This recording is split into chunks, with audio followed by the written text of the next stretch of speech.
Welcome, everybody. And for anybody that's been following the industry, I think you'd agree that higher education is at a crossroads between its traditions and operating structures for the last 300 or 400 years that have made it absolutely one of the most important parts of our economy and our culture in America, and where the future is for higher education.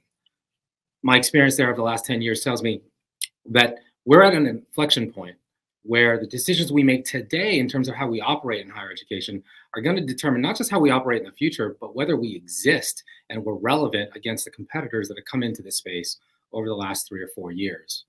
I think fixing it or getting it righted means that we have to have the plain and oftentimes uncomfortable conversation about the things that we do and how we go about doing them. For me as a marketer in this space, I have this conversation all the time with my colleagues and friends, but I think that means marketing must play a strategic role, unlike it's done in the last 10, 20 years in regards to the way a university or college operates.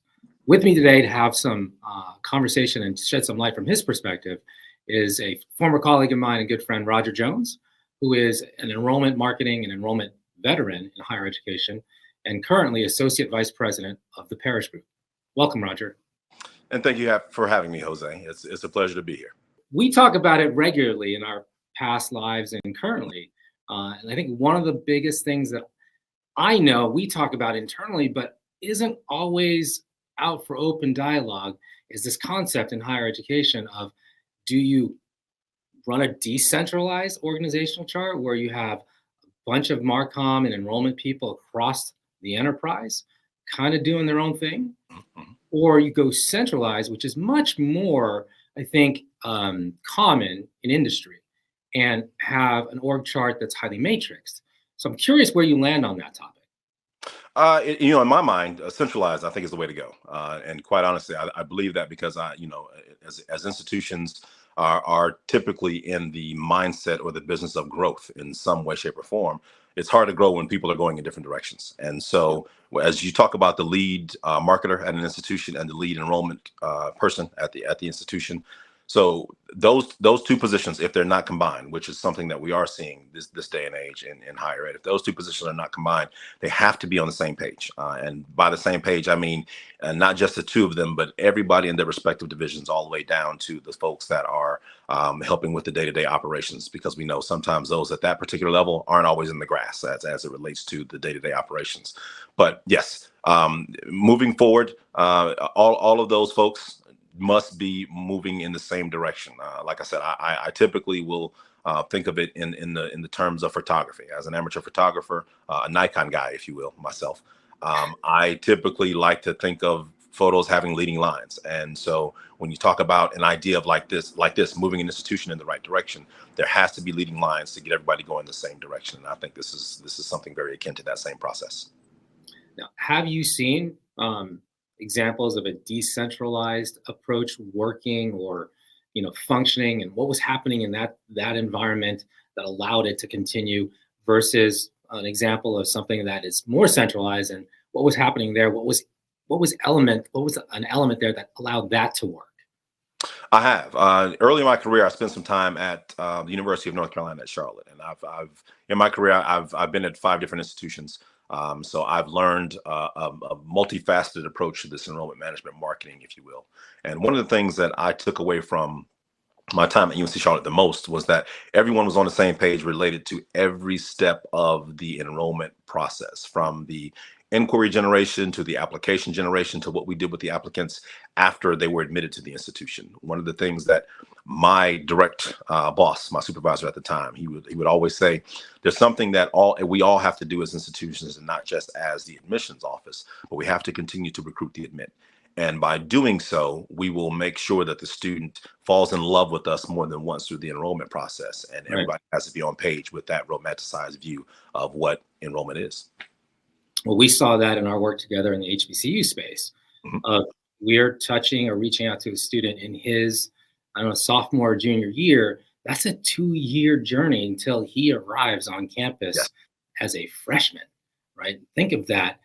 I don't know how you do that if, as you say, you're not all on the same page, because that is a high touch, long, they only call this in higher ed sales. That's a long sales cycle, right? It is. And that's one of the things that we as marketers and as enrollment management professionals in higher ed, we have to come to grips with the term that the sales. This is still a sales Right. situation, right?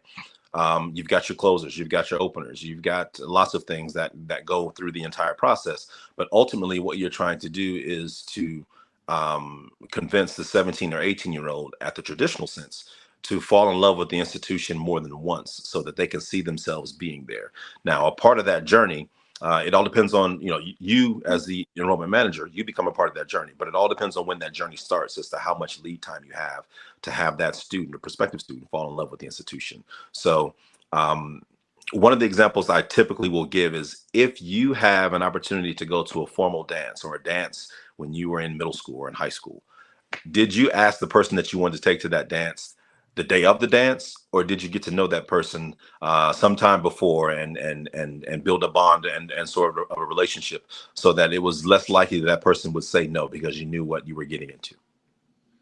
Well, if that was directed towards me, Roger, I could tell you I was not invited to any dances, nor was I successful in inviting anyone to dances in middle school. So lesson learned, but thank you for joining us and for honestly having, I think, the real talk regarding enrollment marketing and enrollment management, because I think oftentimes in my journey through higher education, we don't talk about that. But I think from my experience in non-higher ed, the things I've seen scale are almost always predicated on the way we're organized as a team from marketing and sales. And I'll leave it with this food for thought because I think there are different reasons to have different organizational designs. I understand that. Sure. But we have graduated 300 to 400 years worth of alum into industry that are out there running the top brands in the world. There are lessons that we can learn from our own former students on how they run those brands.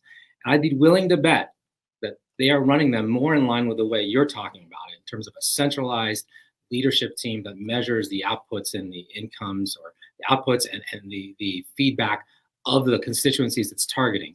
I'd be willing to bet those people that are our alums, are we willing to come back and teach higher education how they do it in industry?